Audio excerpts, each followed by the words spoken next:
Hey, what's up? It's Wick for Xiaomify, and today we're going to look at the Aqara G2, their second generation gateway security camera. Is it any good? And what actually happened with the first generation? Let's find out. Let's go. In the box, you'll find the camera unit, a small instruction manual, micro USB cable with wall plug, and a wall mounting plate. Being only 8.2 by 5 by 5.5 centimeters in size, the camera unit is really rather small, and it's got a foot that can be rotated and adjusted in height. It's got a speaker on the back of the unit and a small micro SD card slot on the bottom that can be used to store footage on. On the front, it's got a 140 degrees wide-angle lens, a microphone, status light, and a sensor that is used to trigger its infrared light to capture in the dark. These videos can be captured in full HD 1080p in the H.264 as well as the H.265 codec. It can be set up by connecting it to your Wi-Fi router, however, it only connects to 2.4 GHz networks. A pretty cool thing is that this is not only a smart security camera, but it also works as a gateway hub that allows you to pair all the Zigbee connected devices from Xiaomi and Aqara as child devices to this hub. It can connect up to 32 devices over Zigbee, so it could be a good alternative to getting that regular gateway hub unit. You can set it up using the Xiaomi Mi Home app like any other Wi-Fi enabled device, and that setup was really easy. I just added a new device from the devices page in the Mi Home app, and I selected the Aqara G2. It prompts to scan the QR code on your phone and it will install. Once it was installed, I right away noticed how good the video quality is. It looks really sharp, it's really vibrant, right colors, and it seemed to handle low light very well. So I've put it in place of the media camera that I had set up in my living room to test out the Aqara camera over the course of a few days, and I was really surprised seeing the quality of this video. These shots come straight from the SD card, and I must say that they look very good. So what can you do with it? From the app, you can watch a live stream and communicate two ways by pressing the microphone icon, and you can force it to take photos or videos from this main page as well, and you can set up the security alarm from here.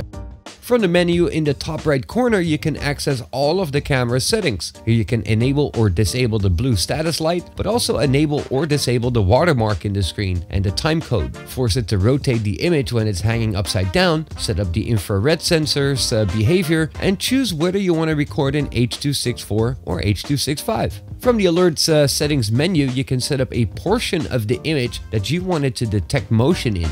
And you can record these directly to the SD card on the camera when the camera detects movement or when it detects a person.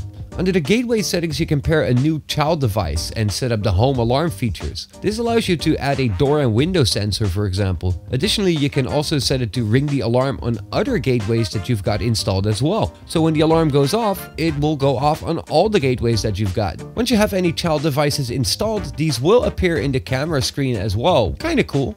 So how is this any different than the first generation Aqara gateway camera that kinda got released, but never really got released? Well, the first generation Aqara camera had a totally different design. This G2 version is much smaller and it's got a 140 degrees field of view as compared to that 180 degrees field of view on the first generation. In terms of functionality, is really quite the same, although I must say that the G2 has a much better image quality, but then the first generation had a much wider angle, so it's a compromise, I guess. So now that I've used it for a couple of days, what do I think? Well, I think it's a very good camera that shoots really great images. It's very small, it's very flexible to position, and the fact that it serves as a gateway is a really nice bonus that many of you might really appreciate. It only works with the Mi Home app at this very moment, so unfortunately this camera hub is not Apple HomeKit compatible like we've seen with their recently released Aqara hubs. It also can't seem to store footage on a NAS, but that might be added in a future firmware update, maybe. A few things that it's lacking over the other cameras, like the Dafang, is that it doesn't have an internal motor to rotate or tilt the camera remotely. For many of you, that probably won't be that big of a deal, and if it's really a big deal for you, you can always check out the Dafang. Overall, I must say that I really do like the Aqara camera, and so far this one seems to handle low light like the best of any of the cameras that I've tested before, so that's a really big plus. I believe that if I would do my all camera comparison right now, it would be as good as the Dafang camera in terms of video quality. The Aqara G2 is only officially released in China for around 250 RMB, which is about $37 or 33 euros at the moment. It is slightly pricier than competitors like the Dafang, but you will get a fully functional Zigbee hub with this one, which is definitely a selling point that none of the others have. You can get the Aqara G2 through the international resellers online, where they will be a bit pricier than they are in China, and I've put down some links here in the description below the video to where you could find these. So that's it for the Aqara G2. I hope this video helped you guys out, and if you liked it, don't forget to leave a thumbs up below the video, and if you're not subscribed to the channel yet, know that you probably should. As always, thank you guys for watching, and I hope to see y'all soon. Peace!